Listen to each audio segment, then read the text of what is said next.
Regresamos.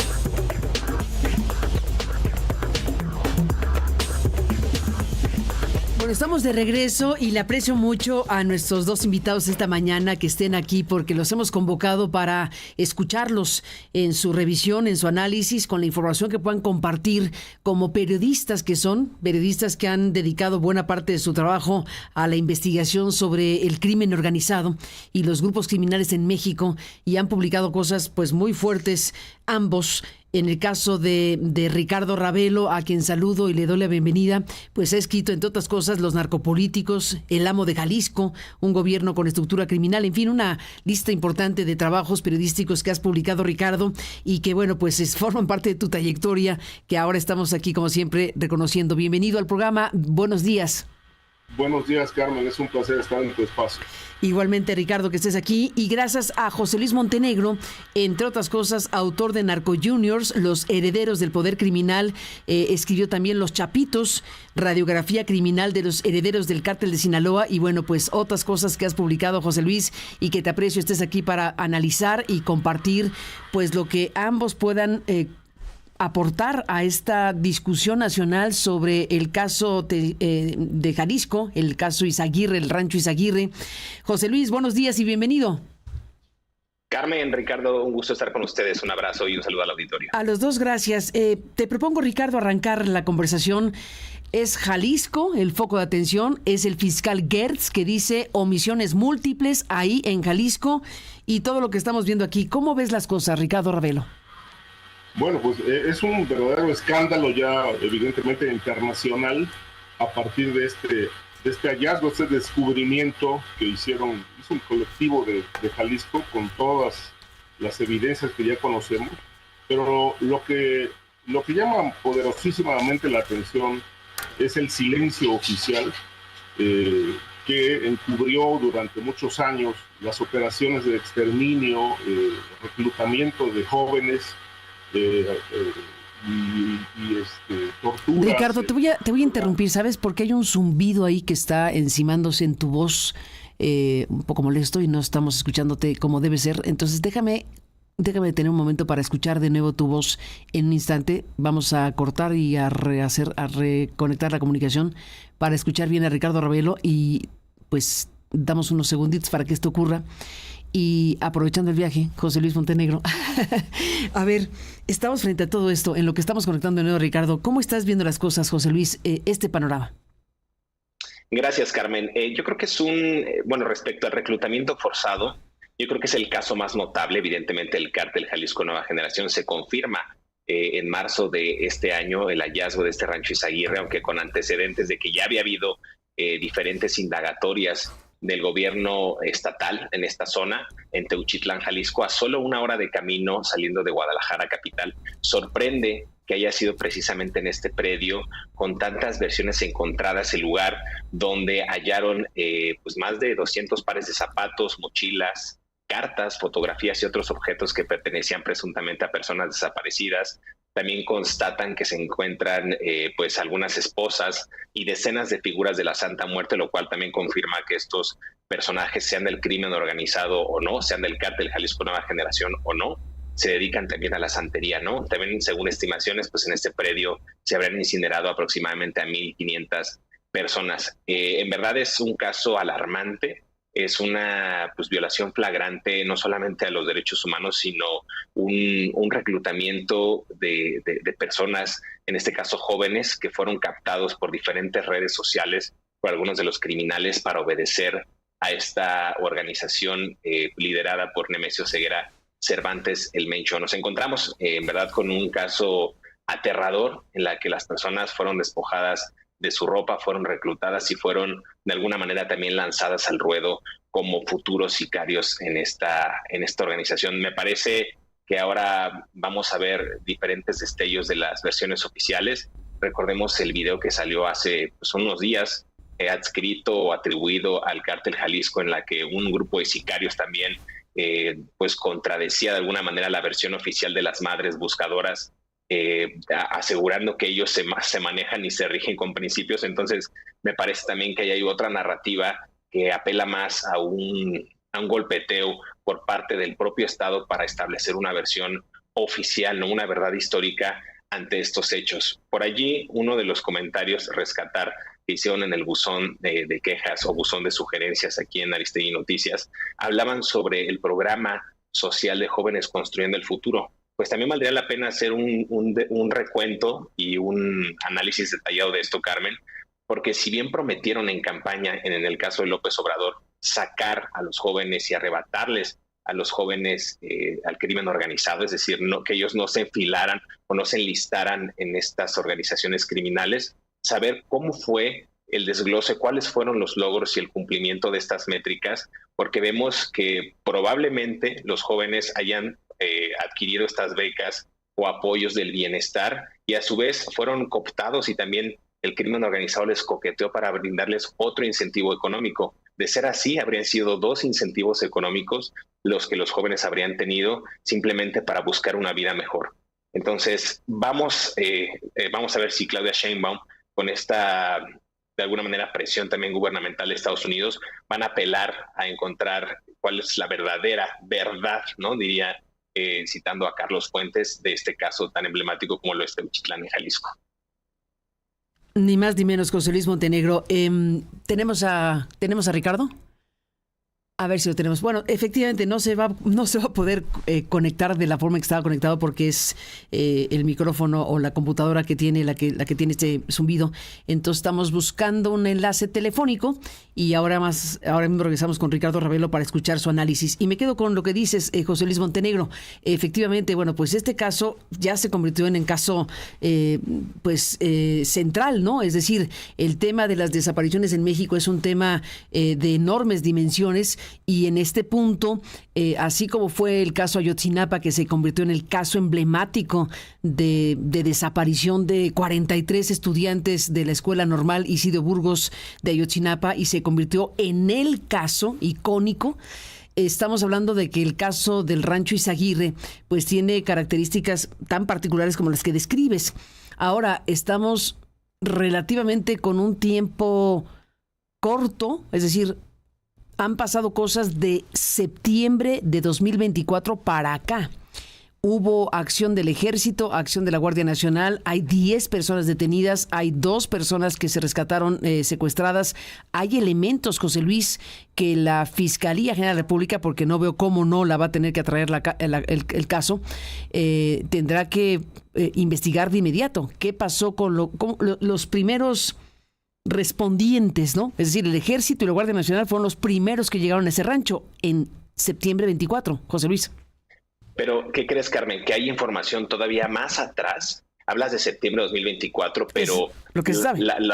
Lo que se sabe exactamente, pero también los periodistas que tenemos acceso a este sistema de Guacamaya, estos archivos filtrados por este colectivo a la Sedena, hay una serie de reportes y correos electrónicos de la Sedena, Carmen, que datan del 10 de agosto de 2019 y fueron difundidos y detallaron que en la misma zona de Teuchitlán se habían hallado cuerpos incinerados y hasta 6 años después, ahora sí en septiembre de 2024, fue cuando dicho organismo y la Guardia Nacional respondieron a la denuncia de este colectivo de guerreros buscadores de Jalisco e ingresaron al Rancho Izaguirre, donde se rescataron a 2 personas privadas de su libertad y al menos a 10 supuestos plagiarios. Eso no fue lo peor, sino que el terror, la primera vez que aseguraron este inmueble, también encontraron decenas de zapatos de otras víctimas, además de algunos restos humanos. Y este reporte, Carmen, decía las autoridades castrenses que algunos de ellos presentaban mayor antigüedad, es decir, este rancho pudo haber operado inclusive muchos años antes, estoy hablando de 2019, y en este documento oficial también se explica la existencia de una gran mancha negra, ellos dicen, y subrayo en este texto, una gran mancha negra, donde se prendió fuego, donde allí se habrían incinerado los restos de algunos de los plagiados. Y también recordarle a la audiencia que este predio, en el año 2012, pues era no han querido decir, y por obviamente respeto y por guardar el anonimato de ese personaje, pero ese predio pertenecía a un señor, ¿no? En ese momento, en el año 2012, de más de 50 años, y lo obligaron, Carmen, a vender su parcela en este denominado Rancho de los Horrores. Fue obligado a venderla y él estaba en compañía de su esposa y su hija adolescente cuando un grupo de hombres pues entraron por la fuerza a su vivienda y le dijeron que si no me vendían, no me vende el rancho, pues le voy a hacer daño a su hija. Este hombre tuvo que ceder, no otorgó los papeles de ese predio, simplemente lo donaron, lo entregaron así, le pagaron al señor, y poco después se habría construido esta banda perimetral que estamos viendo en pantalla,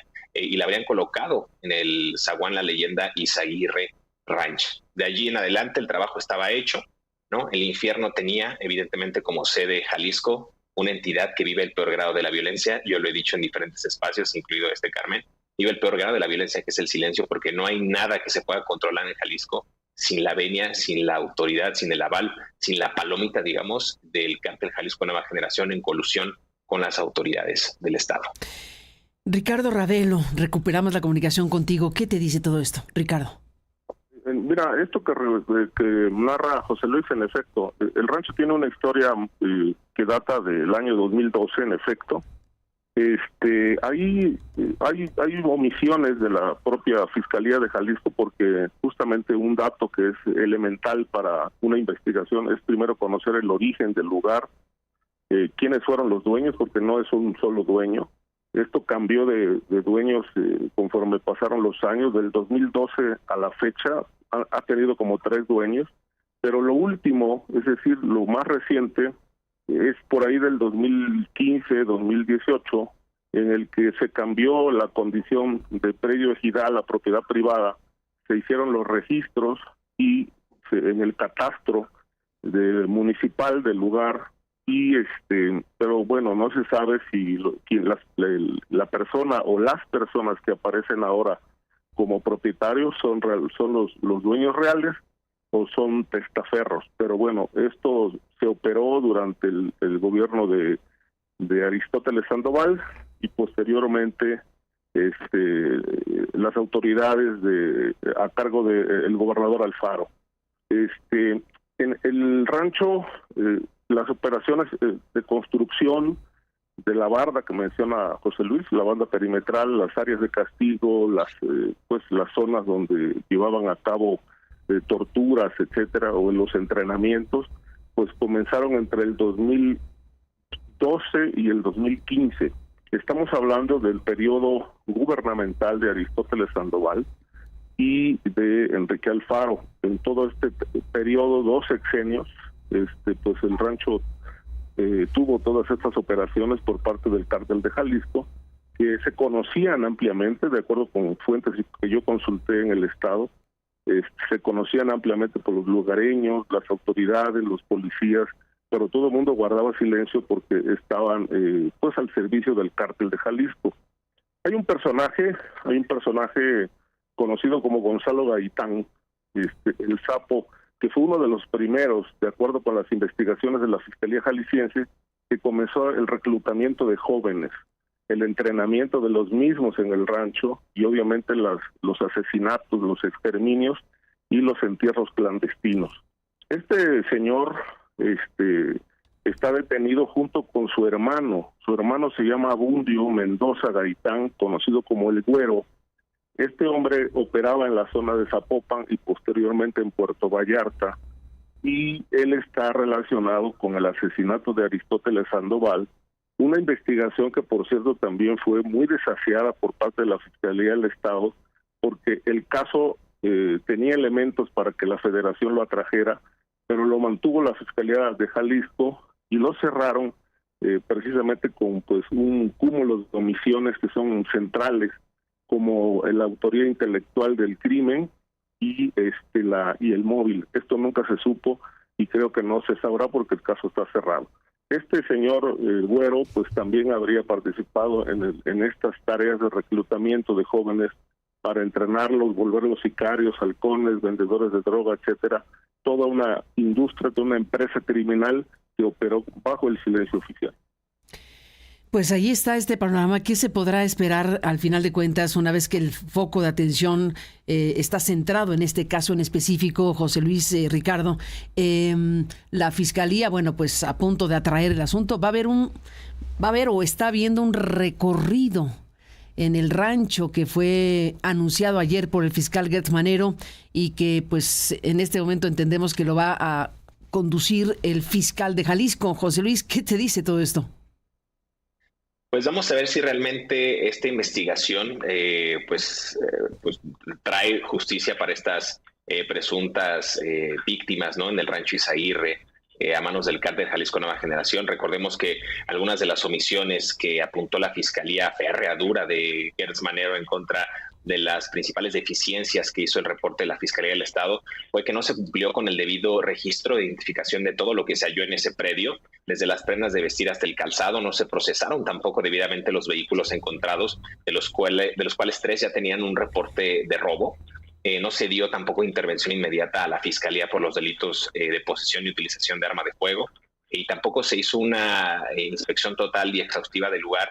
Tampoco se ordenó la identificación de las huellas dactilares que allí se encontraron. Entonces, parece también, Carmen, un golpeteo por parte del oficialismo, es decir, de Morena, para atacar a Jalisco, un estado asediado, invadido por el narcotráfico, a manos de Movimiento Ciudadano y de administraciones pasadas que no correspondían a Morena, evidentemente, porque todavía no había ganado este tipo de territorios y sigue sin tenerlo. Creo que es una estrategia también y una medida política para ejercer pues un golpeteo, insisto, político en contra de estas 2 administraciones, como ya lo refiere Ricardo Ravelo. Y comentar nada más que en este rancho, que donde fueron encargados algunos personajes, como refería Ricardo el Sapo, adiestrar a jóvenes o a presuntos sicarios o aprendices de mafiosos.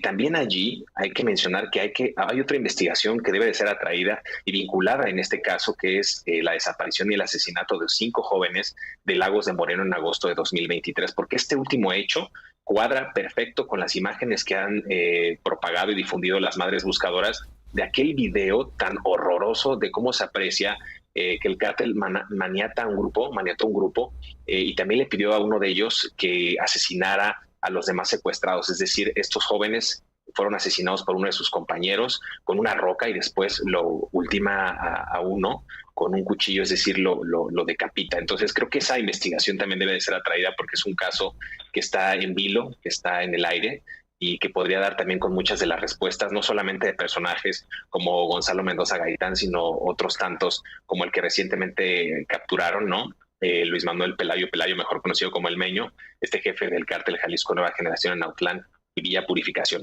Es decir, se están armando estas piezas que parecerían inconexas, pero que todas tienen una razón de ser en el ámbito del AMPA, Carmen, Ricardo.